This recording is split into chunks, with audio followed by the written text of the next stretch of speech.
നിങ്ങൾ ഒരു വസ്തുവിനെ വളരെ ദൂരെ നിന്ന് കാണുമ്പോൾ അത് വളരെ ചെറുതായിരിക്കും. എന്നാൽ അതിന്റെ സമീപത്ത് നിങ്ങൾ എത്തുമ്പോൾ അതിന് വലുപ്പം കൂടുന്നതായും അനുഭവപ്പെടും. നിങ്ങൾ ആകാശത്തെ നക്ഷത്രങ്ങളെ കാണുന്നു. അത് ചെറിയ ബിന്ദുവായാണ് കാണുന്നത്.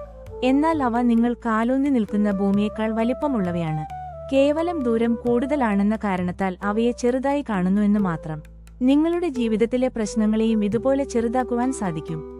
എങ്ങനെയെന്നല്ലേ? നിങ്ങൾ ആ പ്രശ്നത്തിൽ നിന്നും വളരെ ദൂരെ മാറി നിന്നുകൊണ്ട് ചിന്തിക്കുമ്പോൾ പ്രശ്നം സ്വാഭാവികമായും ചെറുതായി മാറുന്നതാണ്. ഒരു പ്രശ്നം സ്വാഭാവികമായി ഉള്ളതിനേക്കാൾ കൂടുതലാണെന്ന് നിങ്ങൾക്ക് തോന്നുന്നുവെങ്കിൽ നിങ്ങൾ ആ പ്രശ്നത്തിനുള്ളിൽ കയറിയിരിക്കുന്നു എന്നാണർത്ഥം.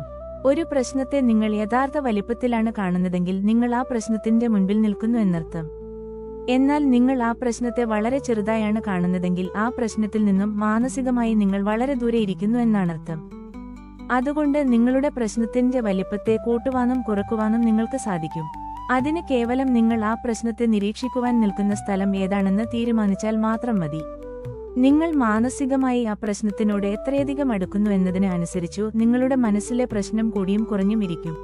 അതുകൊണ്ട് ജീവിതത്തിൽ പ്രതിസന്ധികൾ ഉണ്ടാകുമ്പോൾ പ്രതിസന്ധികളുടെ അകത്തേക്ക് പ്രവേശിക്കാതിരിക്കുക. ജീവിതത്തിൽ പ്രതിസന്ധികൾ ഉണ്ടാകുമ്പോൾ പ്രതിസന്ധികളുടെ മുൻപിൽ പോയി നിൽക്കാതെയും ഇരിക്കുക. മാനസികമായ ഒരു അകലം പാലിച്ചുകൊണ്ട് പ്രതിസന്ധിയെ അല്പം ദൂരെ നിന്ന് നിരീക്ഷിക്കൂ. അങ്ങനെയെങ്കിൽ ആ പ്രതിസന്ധി നിങ്ങൾക്ക് ചെറുതായി മാറുന്നതാണ്. ആ ഒരു അവസരത്തിൽ നിങ്ങൾ പ്രതിസന്ധി തരണം ചെയ്യാനുള്ള തീരുമാനമെടുക്കുകയാണെങ്കിൽ നിങ്ങൾക്ക് ആ തീരുമാനമെടുക്കാനുള്ള ആത്മവിശ്വാസം വർദ്ധിക്കുകയും ചെയ്യുന്നതാണ്.